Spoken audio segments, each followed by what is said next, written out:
Welcome student. Today we are going to learn our topic classification of plants, and in that we are going to learn subkingdom Phanerogams. Okay. In previous video we have learned about the cryptogam. Now we are going to learn about the Phanerogam. So see what is Phanerogam. Definition is here. Plants which have a special structure for reproduction and produce seeds are called as a phanerogam. See, the plants which have special structure. Which one special structure? The structures for the reproduction and they produce seeds are called as a phanerogams. अशा वनस्पती की ज्यांच्यामध्ये रिप्रोडक्शनसाठी एक special structure आहे आणि त्या काय produce करतात, सीड्स प्रोड्यूस करतात, त्या प्लांट्सला आपण फिनेरोगॅम्स असं म्हणणार आहे. In these plants after the process of reproduction seeds are form which contain the embryo and store food. See, after the process of reproduction means reproduction झाल्यानंतर इथं काय तयार होतात ह्या प्लांट्समध्ये, फ्रूट्समध्ये त्या सीड्स तयार होणार आहेत. आणि ह्या सीड्समध्ये काय असतं तर दोन, एक म्हणजे एम्ब्रियो असतो आणि दुसरं म्हणजे स्टोर्ड फूड असतं. तुम्हाला माहिती आहे की नवीन जे रोप येतं जे सीडमधून येतं आहे ते साहजिकच एम्ब्रियो असतो त्याच्यामध्ये. आणि ह्या एम्ब्रियोला जर्मिनेट होण्यासाठी कशाची गरज लागते, फूडची गरज लागते. त्यामुळं ह्या सीडमध्ये काय काय असतं तर एम्ब्रियो बरोबर स्टोर्ड फूड सुद्धा अवेलेबल असतं. See, third point.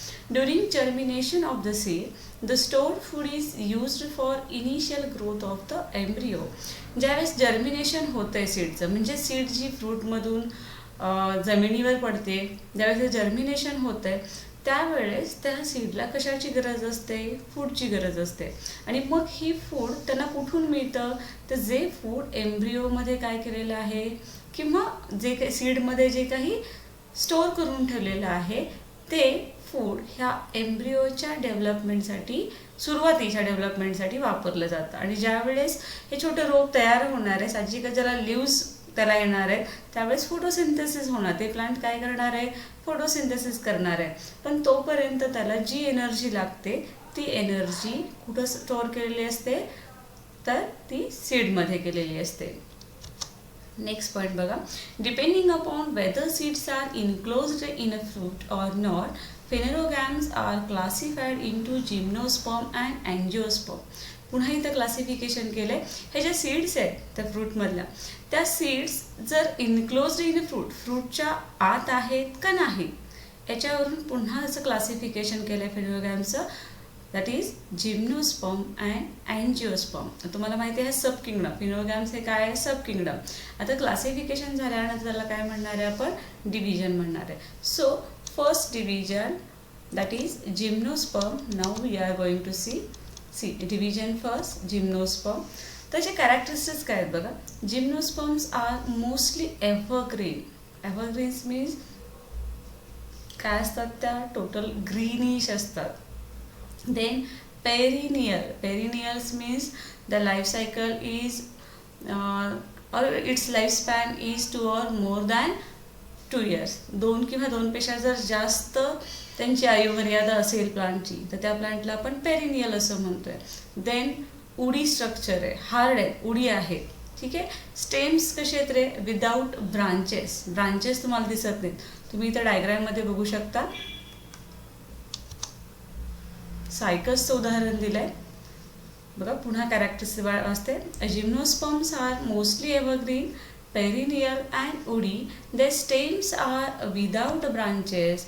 The leaves for crown. इथं साधे आपल्या साध्या प्लांटसारखे लिव्ह दिसत नाहीत. कसं स्ट्रक्चर जनरल दिसतं, क्राउनसारखं दिसतं बघा. इथे पॉइंट आउट करते एव्हरग्रीन, पेरिनियल, उडी.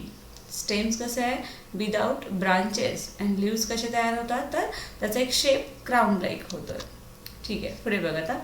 आता इथं फ्लावर्स असतात त्या प्लांटचे, ते युनिसेक्शुअल आहेत. युनिसेक्शुअल म्हणजेच काय, मेल फ्लावर आणि फिमेल फ्लावर वेगळं आहे. This plant bear male and female flower on different sporophyll of the same plant. एकाच प्लांटच्या पण स्पोरोफिल त्याचे काय डिफरंट असतात. त्या स्पोरोफिलवर मेल फ्लावर आणि फिमेल फ्लावर आपल्याला पाहायला मिळतात. आता सगळ्यात महत्त्वाचा पॉईंट इथं दिलाय बघा, त्याला जिम्नोस्पर्म असं का म्हणतोय आपण. Seeds of these plants do not have natural covering. ह्या ज्या सीड्स आहेत त्या सीड्सवर आपल्याला कोणतंही कव्हरिंग, नॅचरल कव्हरिंग दिसत नाही. That is these plants do not form fruits and are therefore called as a gymnosperm. See, word given, seeds of this plant do not have a natural covering. That is, this plant do not form fruit. इथं fruit तयार होतात का? नाही. And therefore called as a gymnosperm means, gymno means naked, given here. Gymno means naked and sperm means seeds. ठीक आहे. ह्याच्या seeds आहेत त्या कशा आहेत? नेकेड आहेत. एक्झाम्पल तुम्हाला इथं दाखवले बघा, सायकसचं उदाहरण दिलेलं आहे किंवा क्रिसमस ट्रीचं उदाहरण तुम्ही घेऊ शकता. कॅरेक्टरिस्टिक्स पुन्हा एकदा सांगते बघा. Evergreen, perennial, woody. Stems are without branches. Leaves for crown.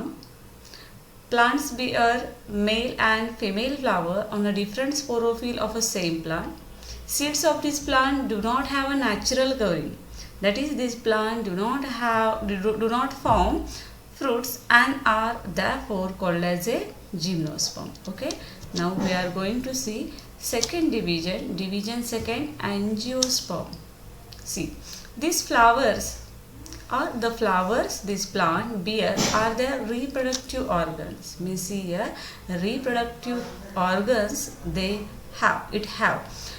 Flowers develops into fruit and seeds are formed within the fruit. See, difference is there. Those flowers are here. Flowers develops into fruit. म्हणजे फुलांचं रूपांतर कशामध्ये होतं? इथं फळांमध्ये होतं. आणि साहजिकच ह्या फ्रूट्समध्ये काय प्रेझेंट असतात? सीड प्रेझेंट असतात. तिथे मागे आपण काय बघितलं होतं की सीड्स जे आहेत किंवा ते प्लांट्स आहेत ते प्लांट फ्रूट फॉर्म करत, त्यामुळे फक्त सीड्स तिथे असतात. पण इथं तसं होत नाही. फ्लावर्सचं डेव्हलपमेंट फ्रूटमध्ये होतं आणि ह्या फ्रूट्समध्ये काय असतात? सीड्स असतात. म्हणजे ह्याच्या सीडच्या कडेने आपल्याला काय दिसतं? कव्हरिंग दिसतं. एन्जिओचा अर्थच कव्हर होतो. ठीक आहे. So these seeds are covered, hence they are called as a angiosperm. ह्या सीडच्या कडेने आपल्याला कव्हरिंग दिसतंय, सो ह्या प्लांट्सला आपण काय म्हणणार आहे? अँजिओस्पर्म असं म्हणणार आहे. ह्या ओळी लक्षात ठेवा. फ्लावर्सचं डेव्हलपमेंट फ्रूटमध्ये, फ्रूट्समध्ये सीड्स असतात म्हणून ह्या प्लांटला आपण काय म्हणतोय? अँजिओस्पर्म. कारण ह्या सीडच्या कडेने काय आहे? कव्हरिंग आहे. See, next point. These plants or the plant whose seeds can be divided into two equal halves or dicotyledons are called as a dicotyledons plant. Spelling थोडंसं मोठं आहे, लक्षात घ्या. आता इथे पुन्हा अँजिओस्पर्मची सब डिव्हिजन त्यांनी केलेली. याच्यामध्ये काय म्हटलंय बघा, जे अँजिओस्पर्म प्लांट्स आहेत त्यांच्यामध्ये सीड्स आहेत. ठीक आहे. फ्रूट्स आहेत, सीड्स आहेत. आणि मग ह्या सीड्सचे जर दोन इक्वल पार्ट होत असतील, टू इक्वल हाल्स किंवा डायकॉटिलिडॉन्स असतील त्याच्यामध्ये, तर त्या प्लांटला आपण काय म्हणणार आहे? डायकॉटिलिडॉन्स प्लांट असं म्हणणार आहे. आणि काही सीड्स कशा असणार आहेत? त्या कट केल्यानंतर त्याच्यामध्ये काय होत नाही?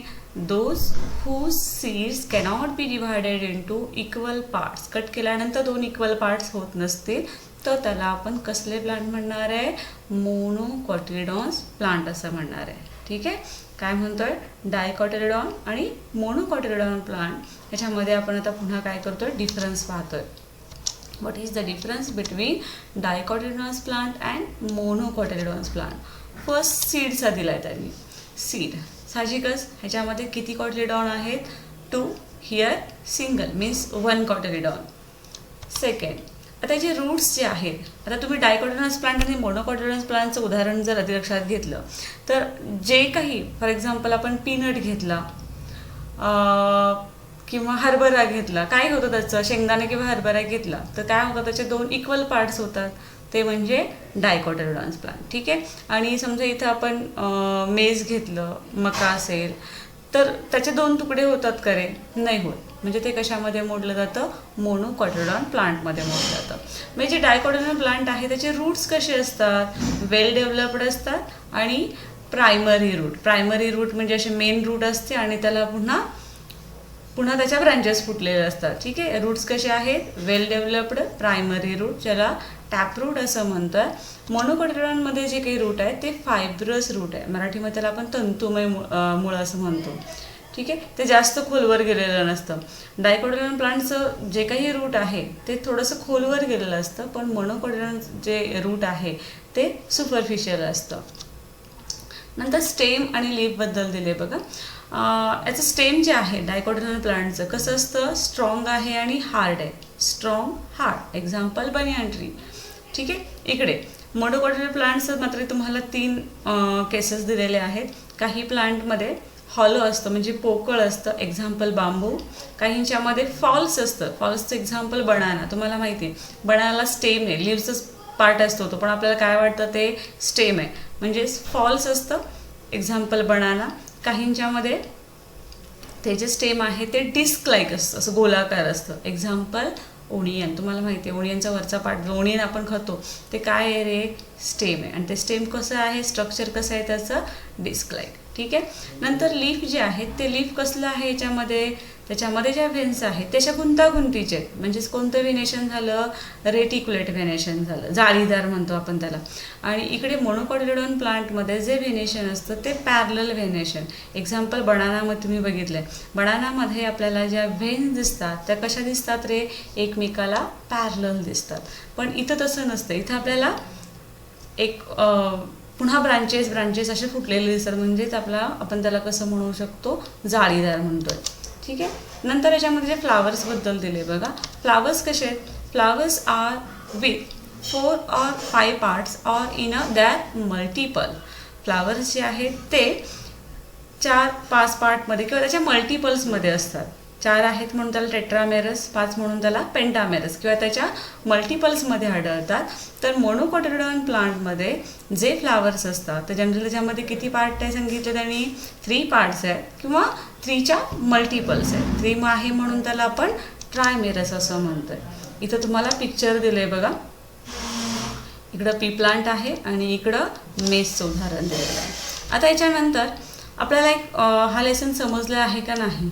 हे जे डिव्हिजन्स आपण शिकलो आहे ते डिव्हिजन समजलेत का नाही याच्यासाठी तुम्हाला टेक्स्टबुकमध्ये मॅच द पेअर्स दिलेले आहेत ते आपण इथं घेतो आहे. खूप सोपे आहेत. इथं एमध्ये आपल्याला काय दिले? सगळे डिव्हिजन दिलेत. ह्या 5 डिव्हिजन दिलेत. ह्या 3 आहेत ते क्रिप्टोगॅमच्या, ह्या 2 आहेत ते फेनोरोगॅमच्या. इथं कॅरेक्टरिस्टिक दिलेले आहेत आणि सीमध्ये एक्झाम्पल दिले. तुम्हाला मॅच पेअर करायचं आहे. थॅलोफायटा फर्स्ट डिव्हिजन काय दिले? थॅलोफायटा. मग थॅलोफायटामध्ये आपण बघितलं होतं की पहिलीच ओळ आपण पाहिली होती, these plants mainly grow in water. So thallophyta answer काय येणार आहे? These plants mainly grow in water.